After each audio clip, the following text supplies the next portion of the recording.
Hello, I'm Tam007. Lately, I've noticed some new officers struggling with resolving hostage situations.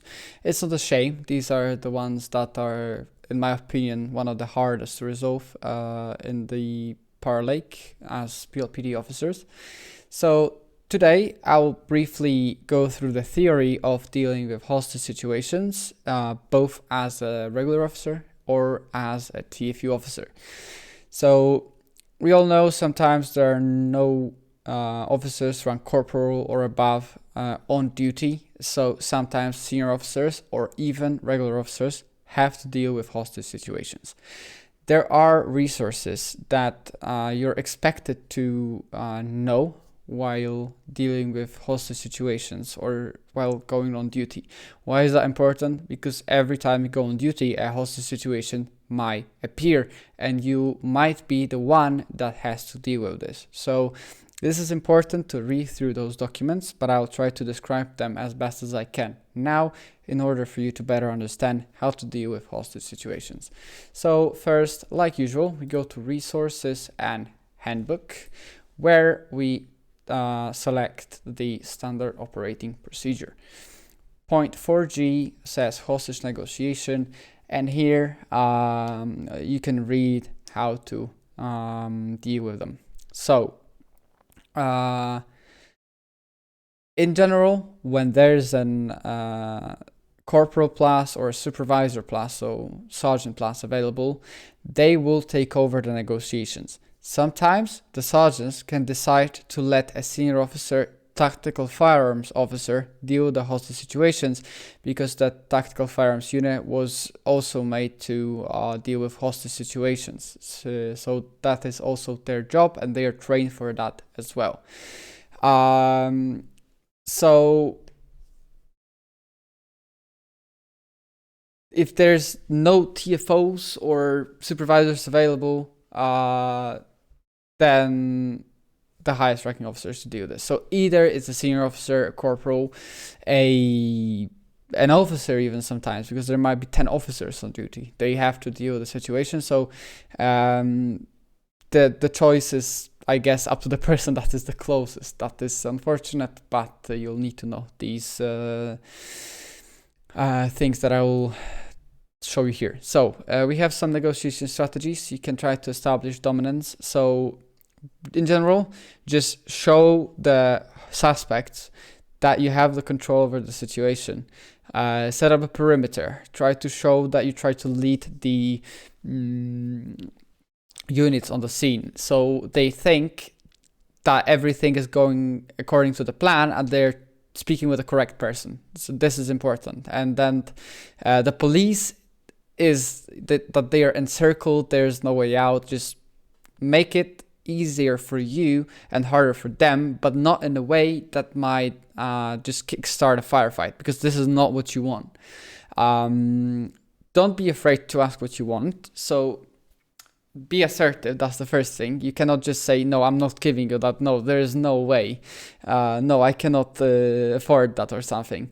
There are some things that the hostage takers can try to negotiate, like free passage. So this is a way to go. So your main focus is the hostages, and then you'll try to do everything you can, everything that is legal and everything that the rules or policies allow you to do in order to get the hostages safe. So when there is a hostage taker and he wants to negotiate something for the hostages, the first thing you want to negotiate, I guess, is the free passage. So you will let the hostage takers flee for some time, of course, and you will have time to ensure that the hostage is safe. So basically, you let them drive away in a car, but first, before you start to pursue them, you need to ensure the safety of the hostage. Also, this is extremely important.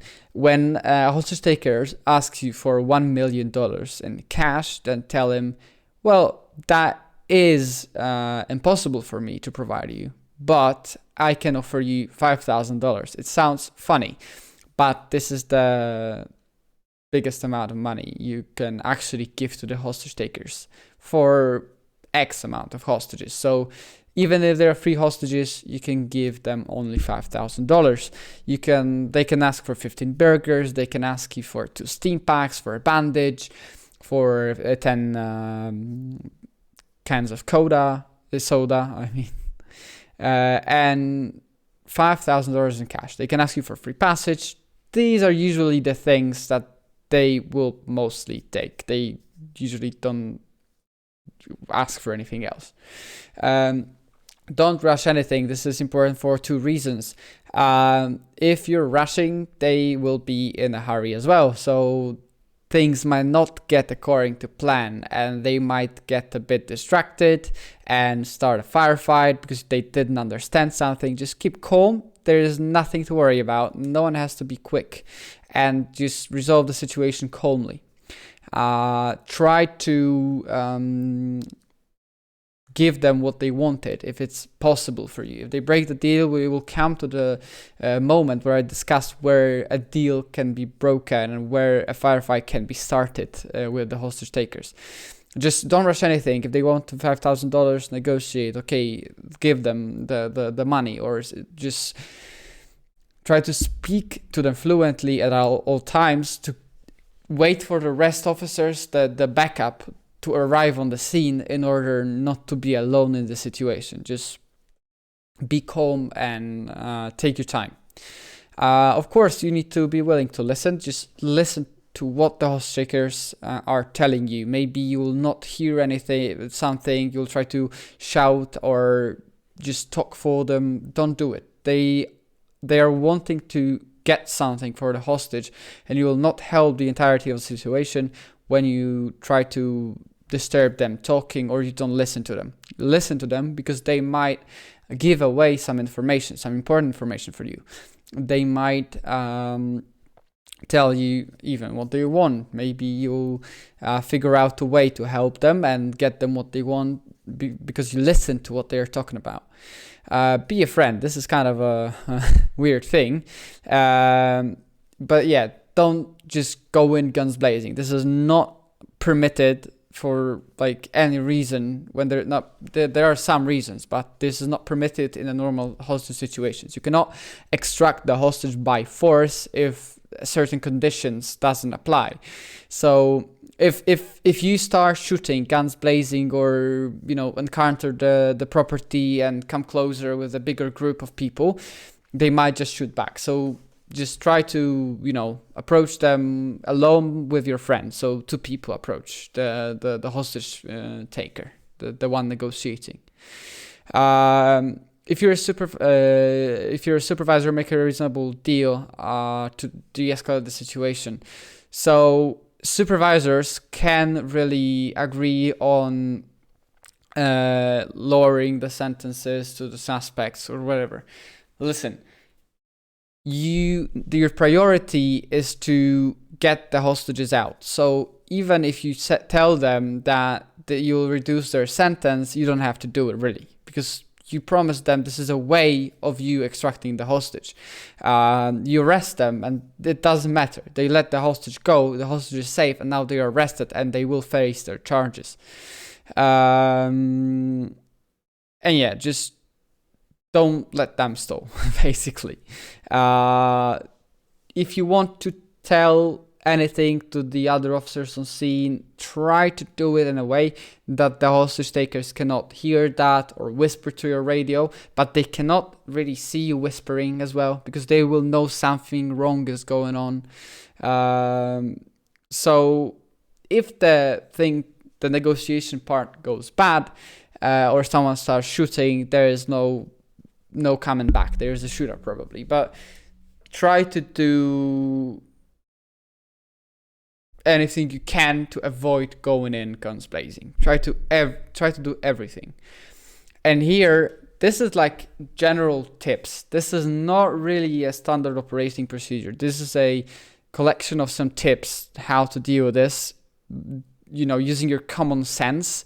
Therefore, I don't really like this part because these are some guidelines and they not always apply.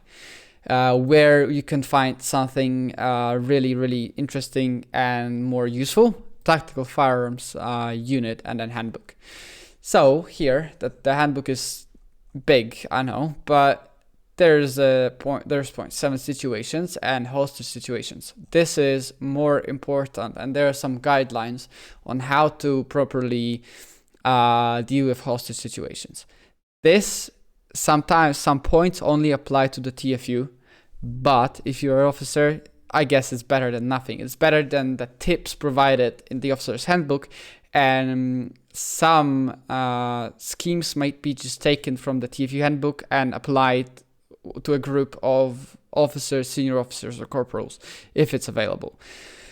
Here are the types of hostage situations described. Of course, there's not only these four. Hostage situations might be, there might be more motives for hostage situations. So there's the leverage against police. So when someone is fleeing the police or someone is wanted, they just want to have more chances of fleeing or getting their sentence reduced. Of course, we have some terroristic motives. Someone can bomb some property or just try to enforce his will on the government by creating a hostage situation. There can be hostage situations where it's purely for ransom. These are most likely the easiest one because they just want the ransom and free passage. So you just tell them, okay, I'll give you 5k, I'll give you free passage, and you go, I go, hostage safe, and this is easy. But this is not always the case. And someone who is suffering from serious psychological issues. These are the hardest, but you have to do them as well and provide the psychologically ill person what he wants to get the hostage to a safe place. So here we come, the 4 situations where you cannot negotiate, and this equals you go in. When there is no TFU on duty and no one to coordinate your actions, like a supervisor and your only officers and senior officers, you just go in and do your best. This is nothing will probably stop you, or they'll just kill you along with the hostage taker, but you will not do anything wrong. So when not to negotiate, when someone, mostly the hostage, is wounded or bleeding out or unconscious on the floor, no, that's a big no. He needs the medical attention immediately. Regardless if they start shooting back at you or killing the hostage, if he is in need of immediate medical treatment, you just go in, because no one knows how much time is left until the person bleeds out or just dies unconscious. So it's still better to try to go in and get the medic inside than just wait for them to, negotiate $5,000 for a dead body, because that body will be there when you're finished out negotiating. If the hostage takers during the hostage situation harmed basically anyone, so the police or the public, or fired upon the negotiator at or point of first contact, there is no hostage situation. This is all guns blazing. So if you come up to the door and they're shouting hostage situation, and you just come close to the door and they shoot back at you, no, there is no negotiating beyond this point. You can just tell all your fellow officers to rush in the building and kill them. Not the hostage, of course. If there's an unsafe environment, a burning building, or in the middle of an interactive shootout, there is no time to negotiate the hostage. You just go in, try to save anyone you can in a burning building, get the firefighters in, you do whatever it takes to extract them out of the building. And if they fail to abide by the previous agreement. So if you offer them $5,000 and no free passage, and you gave them the $5,000 and they're refusing to get the hostage out of the building and not giving it to you, giving the hostage to you, back to you, you can also go in and try to shoot them and neutralize them. But just make sure they are not willing to really abide the agreements, because if they change their mind and you're about to raid the property, you probably should wait for them and give them the chance to give the hostage back, make sure the hostage is safe, and then proceed with the raid or apprehending the suspects. So these are the general tips that apply to the TFU officers, but I believe there are also good practices when it comes to regular officers handling out hostage situations. Never go in alone. So when you're negotiating, just have your friend securing you very close, and for him to, I don't know, handle the radio communications, or, you know, just helping you if they start to shoot back at you. Try to sound confident and speak clearly. This is important for them to understand you, and this will also make you appear more confident. So this is probably good and asserts your dominance in the whole situation. Try to offer them anything. We already spoken about that. Just don't say no. Try to offer them something else if the demand cannot be carried out. You want to, I already covered that as well, but you want to have the legal deal with them, legal or and you know, by the rules. You cannot really break the rules or kill someone because they want you to. This is impossible. You cannot fulfill that. And you, as the person that is the negotiator of the police, need to stay with the deal. So if they didn't break the deal before, you cannot really break the deal yourself. So you try to get the hostages out, and you don't really lie to them. If you told them you'll give them $5,000, you try to do it. And there are two other sections here. 3 actually. So we have use of explosives by hostage takers. This mostly applies to the TFU. I will quickly tell you how you should try to deal with those situations, because when there is no TFU on duty, this is extremely hard and dangerous for you to deal with such situations. I wouldn't recommend it though, but you know, sometimes there is no other option. So there can be many explosive devices used in such situations. Grenades, remotely activated explosives, incendiary devices, Molotov cocktails, and vehicle rigs with explosives. So when someone pulls out a pit of a grenade, don't shoot him. The grenade will fall and kill everyone around. This is the worst thing you could do. You have remotely activated explosives. These can be detonated via phone call, so it can be detonated by anyone around the whole city. So if they're on a phone call with something and there is an explosive, there's a best chance that they're on a call, and if something goes bad, they will just activate the explosive remotely and kill everyone around again.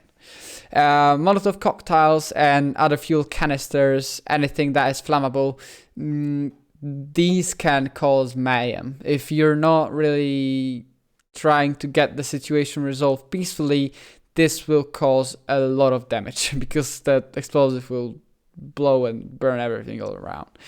And vehicles rigged with explosives also are very dangerous. They can kill many people around and damage many cars around. So just watch out for these situations as well. So here you need to figure out a way how to quickly evacuate the area. That's the first thing. So if there are any bystanders, people who just overlook the scene, people in the other apartments in the building, tell them to get out of the building, set up a perimeter, try to get as few officers involved on scene as possible in order for the greater police force to be available if something goes wrong. Because if you blow up, you blow up. There is nothing going, there's nothing past the line where you blow up. You can really handle anything. So when you finished out the hostage situation, so you gave them what they wanted and they untied the bomb from the hostage, or the bomb is lying down in an apartment. If it's a bomb that is not timed, if it's a timed bomb, you just just run for your life and tell everyone to do so as well. If this is a remote explosive, just drag it away from the scene. So get everyone out if there's no TFU again, because if there's TFU, they can actually disarm it by exploding it, and they'll know how to do it. But if there's no TFU all around, and it's better to take the bomb out and just put it anywhere in a remote location where it cannot really harm anyone, and wait for the TFU arrival. So you can grab the bomb and just take it, try to get everyone out on the way, no one close to you, so only the officer carrying the remote explosive dies, not anyone else. Just try to resolve it this way. There's nothing much that can be done. The TFU officers will know how to evacuate the area, designate an area for the detonation of the explosive. They will know how to detonate it. They will know everything. But as of now, you don't know anything, so you just grab the bomb and put it as away as possible from anyone that can be harmed via the explosion. So that is all about the usage of explosives. Then you have the handling of released hostages. This is also important, and this is not covered in the handbook.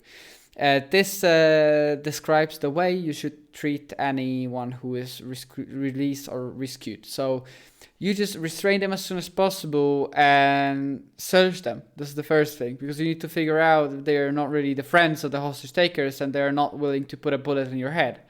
And maybe they also have a grenade on them that they will just detonate as soon as the hostage taker leaves, because this is kind of a weird suicide attack. You never know. Just search them.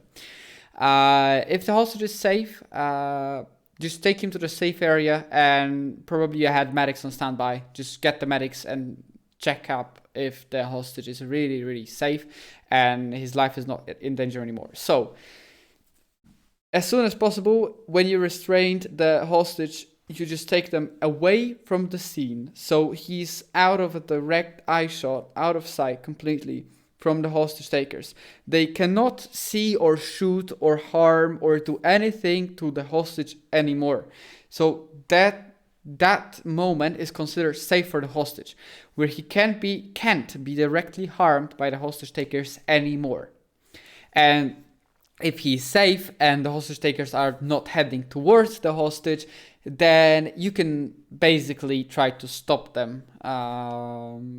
And they committed violent crime, so you better stop them because it's unlawful detainment. And then there's the hostage rescue. This only applies to the TFU.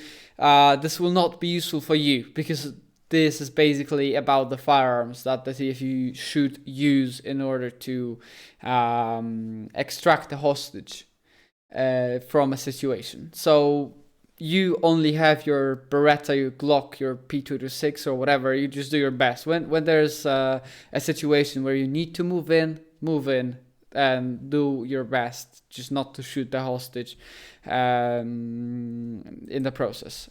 So what I told you today only applies to situations where there are no supervisors, corporals, or TFU officers on duty. Remember, if there is a supervisor, corporal, or a tactical firearms officer on duty, you should never take the matters into your own hands if you're an officer or a senior officer, because you are not really trained for these things, and the highest ranked officer on duty should always deal with such situations. Even if they are partially busy, doing something, they should respond, because it's their responsibility to deal with a hostage situation when it appears when they are on duty. So once again, familiarize yourself with these documents yourself. This is extremely crucial for you, because you never know when a hostage situation will appear, and you can get a reprimand or even a written warning if you're commanding a hostage situation and it goes bad. So that's the first thing, not to face consequences. But the second thing, you might be a valuable asset while helping resolving a hostage situation for a supervisor or corporal when there's no one else available, and you'll kind of be trained for that, because here you have the tips on how to deal with the situation, and here you have some guidelines how to deal with the hostage situations, where not to deal with them. And other than these resources, you just use your common sense. Just don't go in when it's not necessary, because you'll get the hostage killed. Don't interfere with negotiations of a supervisor or tactical firearms officer. Listen to their orders. This is also extremely impossible. When there is someone dealing with a hostage situation, you listen to their orders, because I've encountered multiple hostage situations that I commanded as a corporal TFU or a sergeant TFU, me. And then some officers were not listening through the radio, or they didn't follow my orders. How can I resolve a hostage situation where I have a bunch of officers not listening to my orders?